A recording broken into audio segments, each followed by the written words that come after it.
someone asked me whether I was aware of all the people out there who were praying for the president. And I had to say, yes, I am. I felt it. I believe in intercessionary prayer. But I couldn't help but say to that questioner after, sometimes when he was praying, he got a busy signal. It was just me in there ahead of him.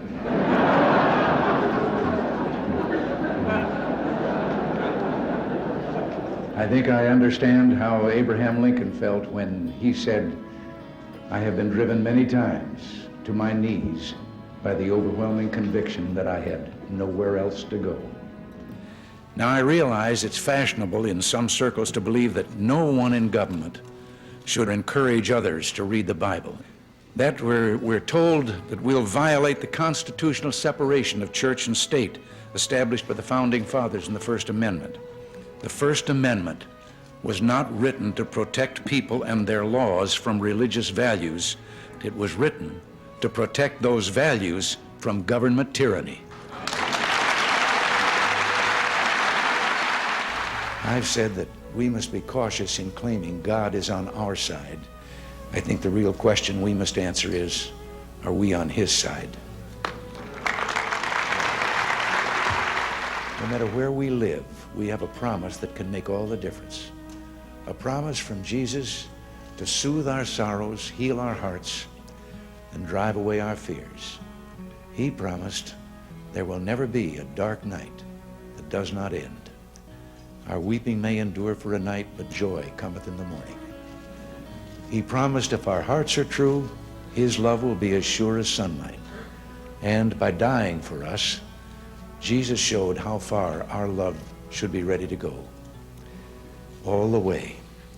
For God so loved the world that He gave His only begotten Son, that whosoever believeth in Him should not perish but have everlasting life. We all can recite. Americans yearn to explore life's deepest truths, and to say their entertainment, or their idea of entertainment, is sex and violence and crime, is an insult to their goodness and intelligence. We are people who believe love can triumph over hate, creativity over destruction, and hope over despair. And that's why so many millions hunger for God's good news. I've always believed that we were, each of us, put here for a reason, that there is a plan, somehow a divine plan for all of us. I know now that whatever days are left to me belong to Him. I also believe this blessed land was set apart in a very special way. Our forebears came not for gold, but mainly in search of God and the freedom to worship in their own way. We've been a free people living under the law with faith in our Maker and in our future. I've said before that the most sublime picture in American history is of George Washington on his knees in the snow at Valley Forge. That image personifies a people who know that it's not enough to depend on our own courage and goodness.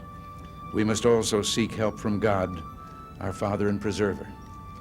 We'll never find every answer, solve every problem, or heal every wound, but we can do a lot if we walk together down that one path that we know provides real hope. The morality and values such faith implies are deeply embedded in our national character. Our country embraces those principles by design, and we abandon them at our peril. My experience in this office I hold has only deepened a belief I've held for many years.